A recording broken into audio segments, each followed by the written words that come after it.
আপনারা জানেন 2018 সালে ছাত্রদের যৌক্তিক দাবি কোটা সংস্কার আন্দোলন থেকে 2019 সালের ডাকসু নির্বাচন এবং পরবর্তী সময়ে ধারাবাহিকভাবে মানুষের অধিকার আদায়ের লড়াই সংগ্রামে ভূমিকা রাখার কারণে গলাচিপা দশমিনা তথা সারা দেশের মানুষের কাছেই আমি অনেক ভালোবাসা পেয়েছি, সমর্থন পেয়েছি।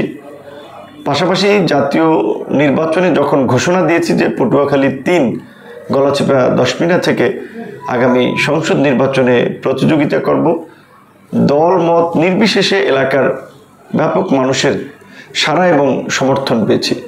এমনকি বিভিন্ন রাজনৈতিক দলের অনেক শীর্ষ নেতৃত্ব তারা পরিষ্কারভাবেই বলেছে যে তারা অন্য দল করলেও তারা আমার সাথে আছেন, সমর্থন করবেন।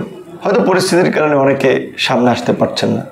আর আমার দৃঢ় বিশ্বাস যে আমার এই গত 7-8 বছরের গণমানুষের অধিকার আদায়ের যে লড়াই সংগ্রাম এবং এই লড়াই সংগ্রাম করতে গিয়ে যেভাবে আমি অত্যাচার, নির্যাতন, নিপীড়নের শিকার হয়েছি সেটা দেশের মানুষ দেখেছে। এলাকার সন্তান হিসেবে, তরুণ হিসেবে এলাকার মানুষের এই জায়গাটাতে আমার প্রতি একটা বিশেষ ভালোবাসা, সহানুভূতি, সমর্থন আমি লক্ষ্য করছি। এবং আলহামদুলিল্লাহ আল্লাহর অশেষ রহমতে মানুষের দোয়ায় আমার বর্তমান যে পরিচিতি এবং অবস্থান, আপনারা জানেন যে গণ অধিকার পরিষদ ট্রাক প্রতীকে একটি নিবন্ধিত রাজনৈতিক দল। এমনকি জুলাই গণ অভ্যুত্থানের গুরুত্বপূর্ণ অংশীদার। জুলাই ঘোষণাপত্র থেকে শুরু করে সনদ স্বাক্ষর অনুষ্ঠান, এমনকি দেশের জাতীয় গুরুত্বপূর্ণ ইস্যুতে সরকারের বিভিন্ন পরামর্শ সভা, মত বিনিময়ে গণ অধিকার পরিষদ সবসময় অংশগ্রহণ করে থাকে এবং মানুষের পক্ষে জোরালো অবস্থান নিয়ে থাকে।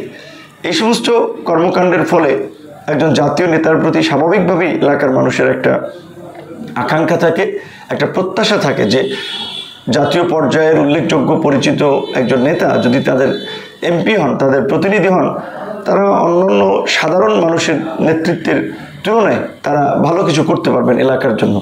তো আমাদের সেই কানেক্টিভিটির জায়গা বিবেচনায়ও এলাকার মানুষ চায় যে আমরা যেন আগামী সংসদে যাই। এবং আমি সংসদ সদস্য না হয়েও আসলে এলাকায় গত এই 1 বছরে বেশ কিছু উন্নয়নমূলক কর্মকাণ্ডে সরকারি বরাদ্দ নিয়ে দেওয়া থেকে শুরু করে ব্যক্তিগত পর্যায় থেকে মানুষকে সহযোগিতা করা, সেটি আমরা করেছি। আমার যেহেতু জাতীয় পর্যায়ে একটা পরিচিতি আছে, মানুষের ভালোবাসা, সমর্থন আছে, সো আমরা যদি জনপ্রতিনিধি হতে পারি, আমরা যেটা লক্ষ্য করেছি এই গলাচিপা দশমিনা চরাঞ্চল অনুন্নত এলাকা হওয়ায় এখানকার মানুষের শিক্ষার সুযোগ অনেক জায়গায় কম। স্কুল কলেজগুলোতে অনেক জায়গায় শিক্ষক নাই, কিংবা ছাত্রছাত্রীদের শিক্ষা উপকরণ নাই, হসপিটালগুলোতে ডাক্তার নাই, মানুষের চিকিৎসা সুবিধা নাই। এমনকি এই অঞ্চলের মানুষের যে জীবনযাপনের প্রধান মাধ্যম যে কৃষি, সেই কৃষি কাজেও দেখা যায় যে অনেকেই আসলে ফসলের ন্যায্য মূল্য পান না, কিংবা ফসল উৎপাদন করেও সেটা বাজারজাত করতে নানান ধরনের সংকটে পড়েন। চাঁদাবাজ, দুর্বৃত্তদের উৎপাতের শিকার হতে হয়। যারা জেলেরা বিশেষ করে মৎস্য শিকার করেন, মাছ ধরেন, তারাও এই মাছ বিক্রি করতে গিয়েও নানান ধরনের দালালের খপ্পরে পড়েন। অকারণে পুলিশি হয়রানি, প্রশাসনিক হয়রানি। এবং সবচেয়ে আশ্চর্যজনক বিষয়টি হচ্ছে যে আমাদের এলাকার এই রাস্তাঘাটগুলো, সেটা একেবারে মেইন সড়ক থেকে শুরু করে পাড়া মহল্লার সড়কগুলো একেবারে বাজে অবস্থা।